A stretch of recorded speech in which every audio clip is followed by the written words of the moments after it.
ঋণ খেলাপের অভিযোগে কুমিল্লা-৪ আসনে বিএনপির প্রার্থী মঞ্জুরুল আহসান মুন্সীর মনোনয়নপত্র বাতিল হওয়ায় নির্বাচনী সমীকরণে বড় ধরনের পরিবর্তন এসেছে।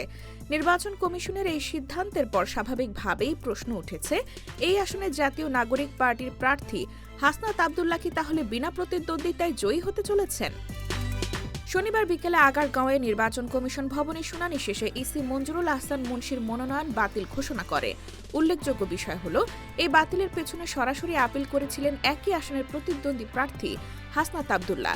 ফলে সিদ্ধান্ত ঘোষণার পরপরই রাজনৈতিক অঙ্গনে আলোচনা শুরু হয় কুমিল্লা-৪ আসনে এখন কার্যত মাঠে কে কে থাকছেন। নির্বাচন সংশ্লিষ্ট সূত্র জানায়, বিএনপির প্রার্থীর মনোনয়ন বাতিল হওয়ায় এই আসনে বড় একটি রাজনৈতিক শক্তি প্রতিযোগিতার বাইরে চলে গেল। এখন পর্যন্ত যদি অন্য কোনো শক্ত প্রতিদ্বন্দ্বী প্রার্থী বৈধভাবে মাঠে না থাকেন, তাহলে হাসনাত আব্দুল্লাহর সামনে বিনা প্রতিদ্বন্দ্বিতা নির্বাচিত হওয়ার সম্ভাবনাও উড়িয়ে দেওয়া যাচ্ছে না। তবে নির্বাচন কমিশনের চূড়ান্ত প্রার্থী তালিকা প্রকাশ, আপিলের সুযোগ এবং উচ্চ আদালতে যাওয়ার সম্ভাবনার ওপর বিষয়টি অনেকটাই নির্ভর করছে। স্থানীয় রাজনৈতিক মহলেও এ নিয়ে মিশ্র প্রতিক্রিয়া দেখা যাচ্ছে।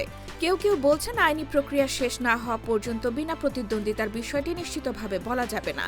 আবার অনেকে মনে করছেন, যদি বিএনপি প্রার্থী আর ফিরতে না পারেন, তাহলে কুমিল্লা-৪ আসনে ভোট ছাড়াই জয় পেতে পারেন হাসনাত আব্দুল্লাহ। সব মিলিয়ে কুমিল্লা-৪ আসনে নির্বাচন এখন এক গুরুত্বপূর্ণ মোড়ে দাঁড়িয়ে। হাসনাত আব্দুল্লাহর বিনা প্রতিদ্বন্দ্বিতায় জয়, এই সম্ভাবনার সামনে এলেও শেষ সিদ্ধান্ত নির্ভর করছে আইনি ও নির্বাচন কমিশনের পরবর্তী প্রক্রিয়ার ওপর।